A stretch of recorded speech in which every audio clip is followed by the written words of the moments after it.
Assalamualaikum warahmatullahi wabarakatuh.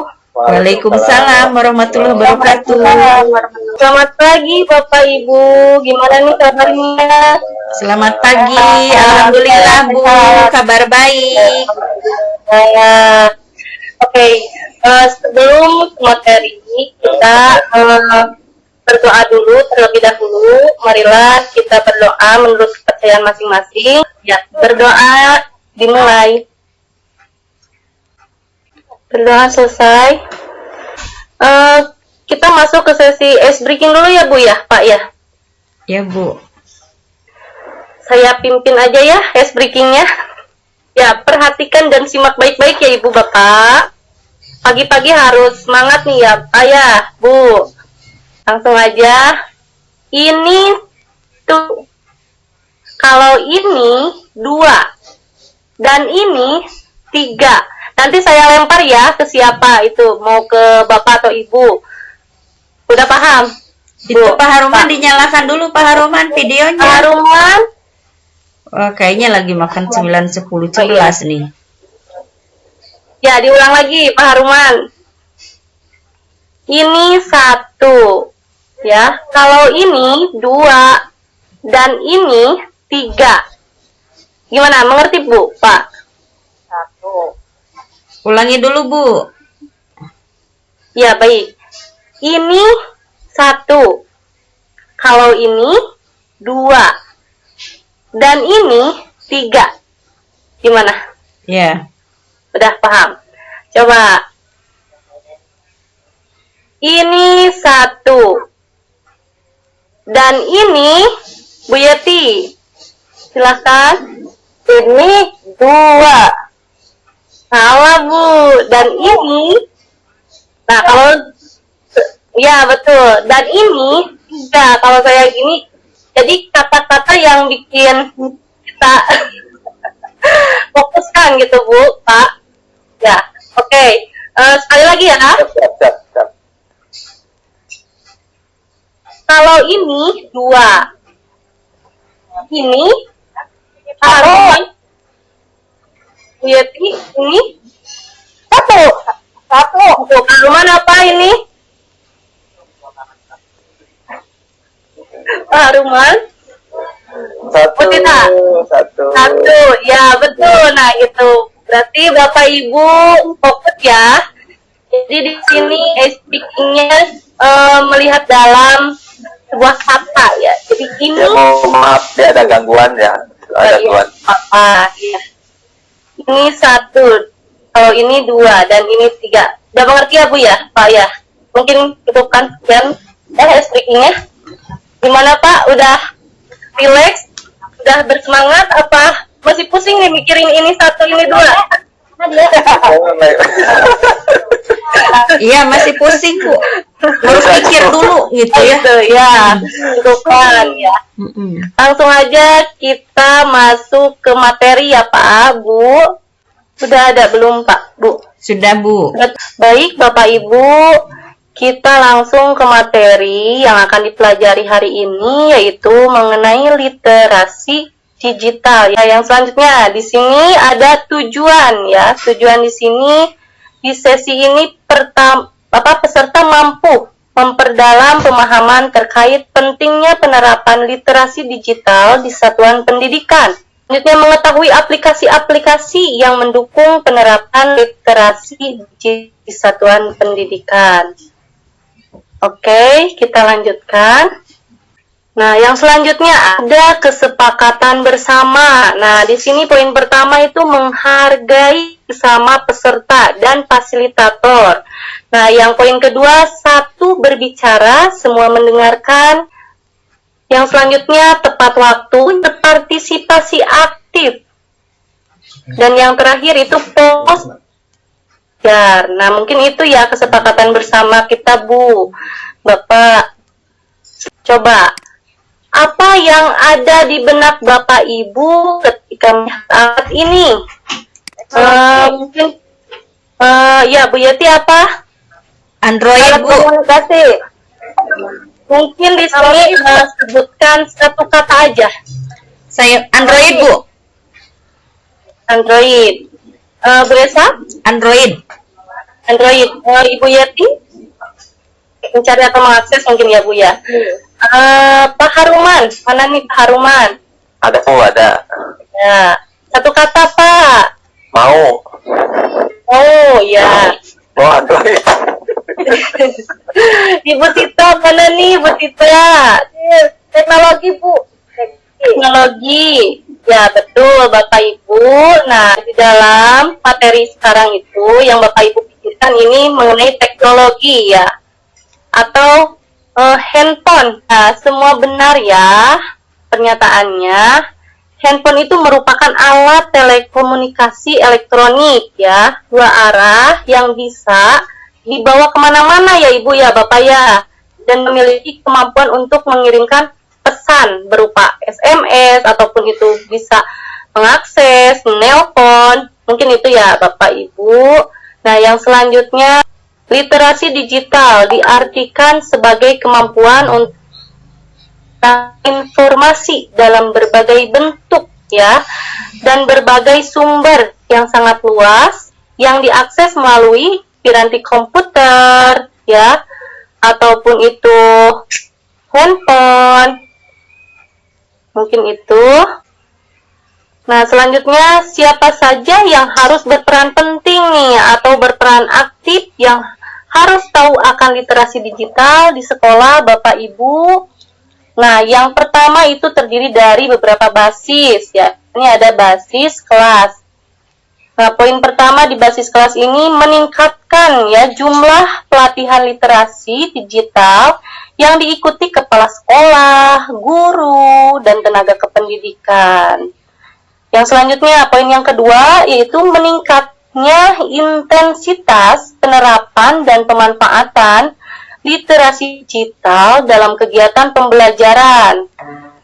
Nah, jadi semua itu baik pendidik maupun tenaga kependidikan, komite sekolah, bagian-bagian penting dari sekolah itu sendiri harus sadar mengenai literasi digital. Poin yang ketiga yaitu meningkatnya pemahaman kepala sekolah, guru, tenaga kependidikan, dan siswa menggunakan media digital dan internet. Nah, jadi semuanya harus sadar ya Bapak Ibu bahwa literasi digital makin berkembang. Yang selanjutnya, jumlah kegiatan di sekolah yang memanfaatkan teknologi dan informasi. Tingkat pemanfaatan dan penerapan teknologi, informasi, dan komunikasi dalam hal layanan sekolah. Misalnya, kita kan sebagai guru pastinya membuat adanya platform raport, pengelolaan keuangan Dapodik, pemanfaatan data siswa, profil sekolah. Nah, di sini ada basis masyarakat ya, Bapak Ibu.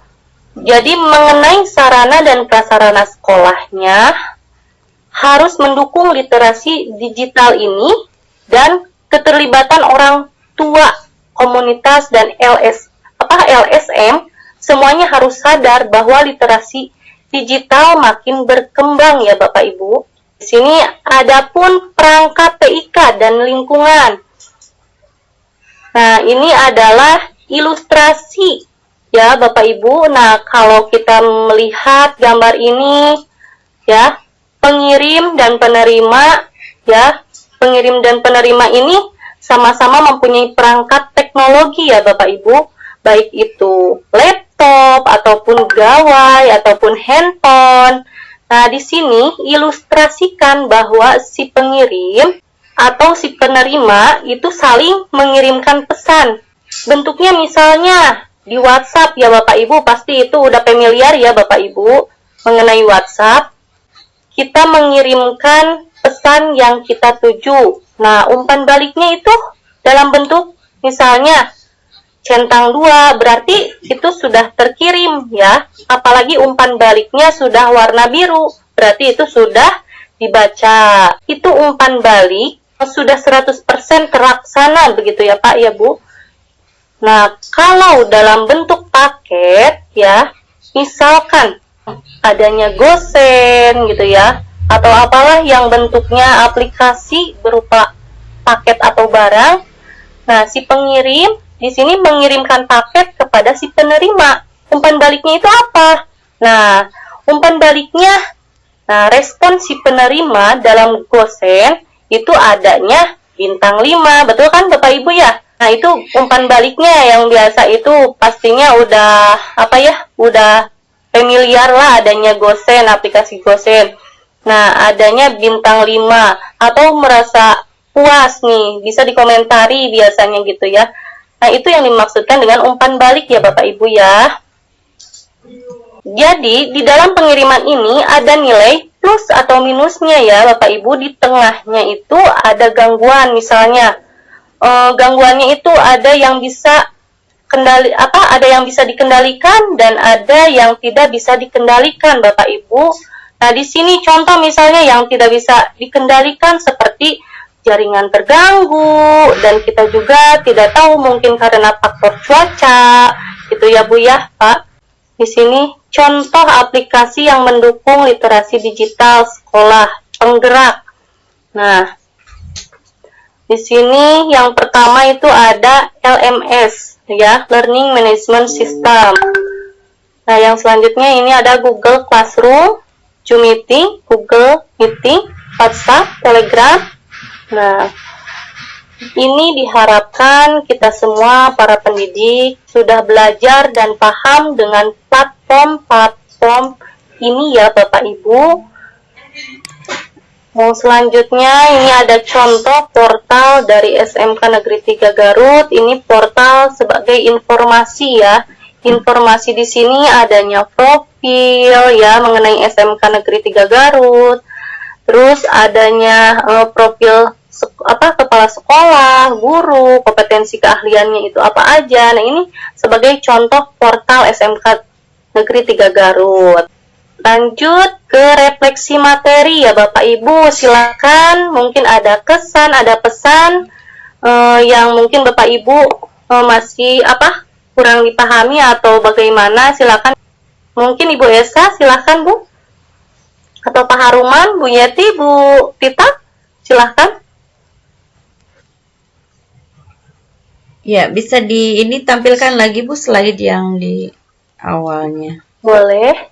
Ya, begini ya Bu, mengenai kemampuan penggunaan teknologi atau TIK itu memang tuntutan dari pemerintah itu supaya pembelajaran itu bisa berbasis IT itu ya, karena kita menghadapi era 4.0 4.0. Nah, tetapi memang harapan tidak selalu bisa direalisasikan gitu, karena memang peserta didik di lingkungan saya khususnya memiliki beberapa keterbatasan. Ya, di satu sisi memang masih banyak sudah banyak gitu siswa yang memiliki perangkat gadget gitu ya, handphone Android. Hanya yang jadi permasalahannya itu mereka tidak punya kuota gitu. Mereka hanya mempunyai kuota chatting saja itu, sehingga walaupun handphonenya sudah canggih tapi tetap tidak bisa mengakses atau menginput informasi, mengakses informasi secara lengkap gitu. Ya, misalnya saya selaku pengajar menggunakan Google Meet, ternyata dengan kuota chatting itu tidak bisa membuka aplikasi Google Meet. Nah, seperti itu. Banyak permasalahan yang terjadi di lapangan gitu yang memang tidak bisa kita kendalikan kan hal seperti itu, karena ini terkait dengan kemampuan dari peserta didik itu sendiri secara finansial, mungkin seperti itu. Nah, jadi memang bagi kami sebagai guru ini sangat dilematis sekali menghadapi permasalahan seperti ini. Di satu sisi walaupun gurunya sudah lengkap dengan perangkat TIK-nya, tapi kalau muridnya tidak siap, kita juga tidak bisa merealisasikan, mengimplementasikan program pendidikan yang berbasis TIK gitu seperti itu. Nah, itu Bu. Jadi memang semuanya membutuhkan proses lah gitu.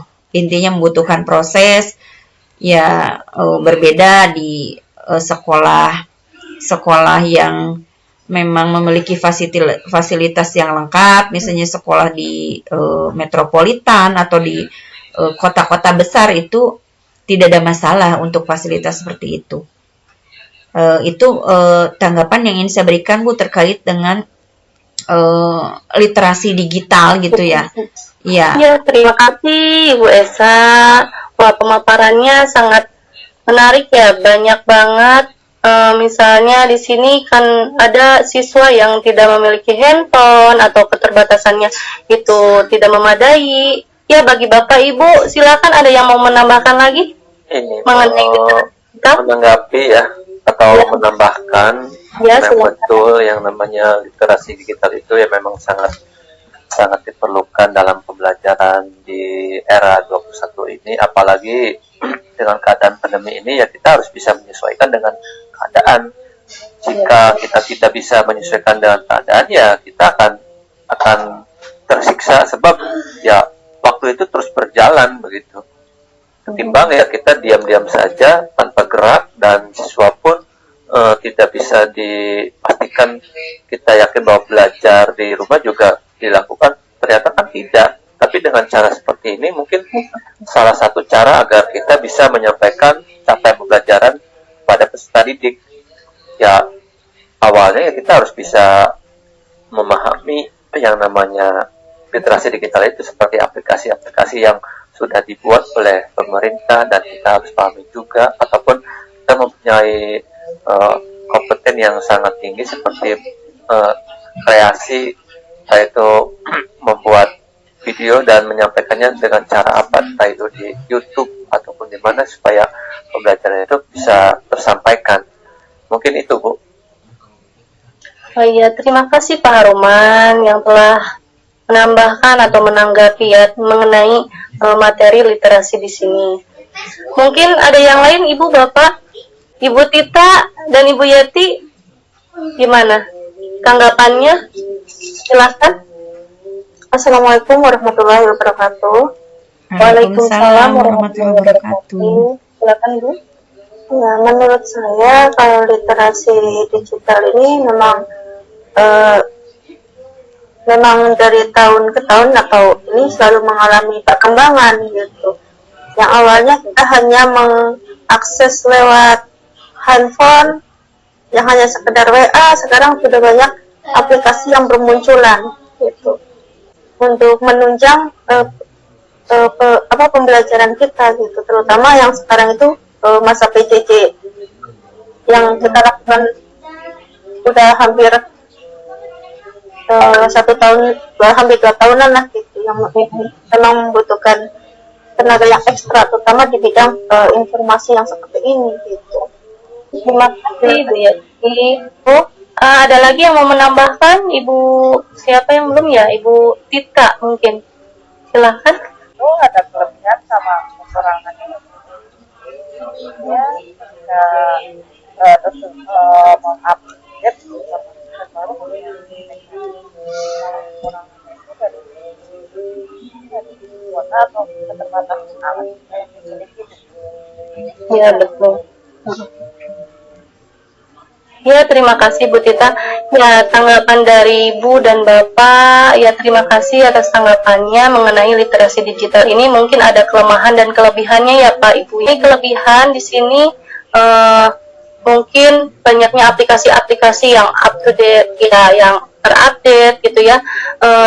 Nah, di dalam aplikasi yang mungkin kelebihan ini bisa menggambarkan bagi kita ya, bersemangat lagi untuk mempelajarinya gitu ya Bu ya Pak. Nah, di dalam kelemahan mungkin iya betul banyak banget kendala-kendala di dalam literasi digital ini. Nah, baik Bapak Ibu, mungkin dicukupkan sekian ya materi yang sudah saya sampaikan, memberi atau saran. Assalamualaikum warahmatullahi wabarakatuh. Waalaikumsalam warahmatullahi wabarakatuh.